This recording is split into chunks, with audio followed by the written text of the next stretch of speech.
You know, and I don't know if I'm in a good position. She's saying maybe we need to do a better job of explaining to the public what they're losing because of all of this. Certainly the fact that these companies are struggling is news on the business page.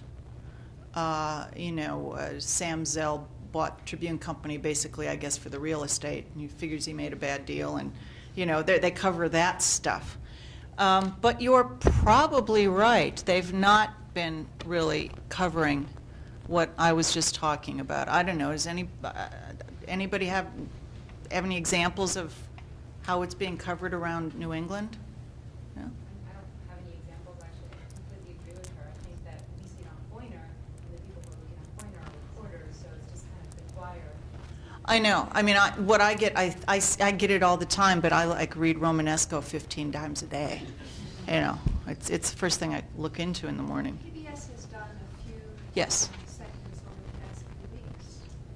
And they brought in Esther Thorson from University of Missouri, who was answering the idea that blogs are the news of the future.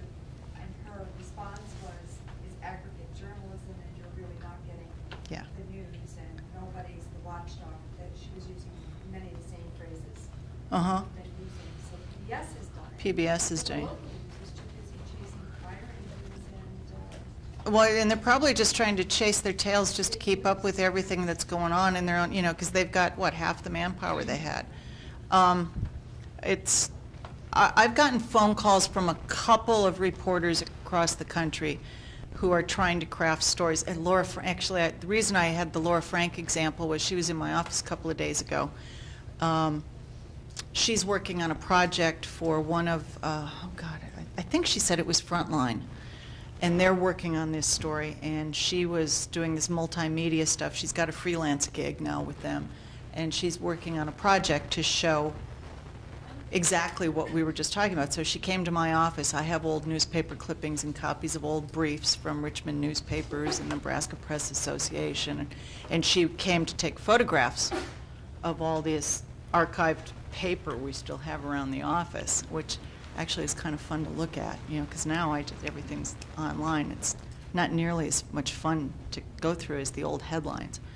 So I know Frontline is working on something. Yeah. The Boston Athenaeum and Suffolk University collaborated this winter on a project called Civil Discourse, which looked from a fairly academic standpoint at this whole issue. But it was maybe seen by at the most 300 people. You know, the folks that I know of who have been talking about new media, the Knight Foundation is throwing enormous amounts of money at encouraging people to, you know, use technology. I've been heartened in the last couple of weeks because I've gotten some indications that maybe they've discovered this is an issue too. I don't quite know where it's going to go after all of that. But I have to tell you, I posted something on my Facebook page. I'm a relatively new Facebook user. And I posted something yesterday, you know, one of Lucy is, and Lucy's working on a speech to give in Boston tomorrow about XYZ problem.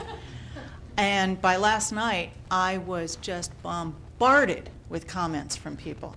Largely my friends from Washington and Minnesota, where I was a reporter for about 13 years. Just going on and on and on, and then another friend of mine from LexisNexis picked a fight with everybody else, saying, you know, well, you know, it's not just the media that was doing this. LexisNexis is out there. Private companies fight these fights too, and because of course that's their bread and butter, all these public documents.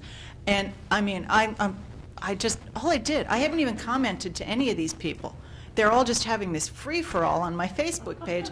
And I have my BlackBerry on the airplane. I turned it on as I was getting in the cab to come over here. One of them finally says, when do you suppose Lucy's going to kick us off? I was like,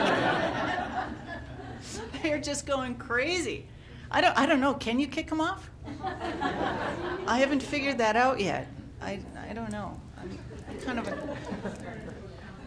I'm just probably going to write back and say, hey, everybody, just shut up, okay?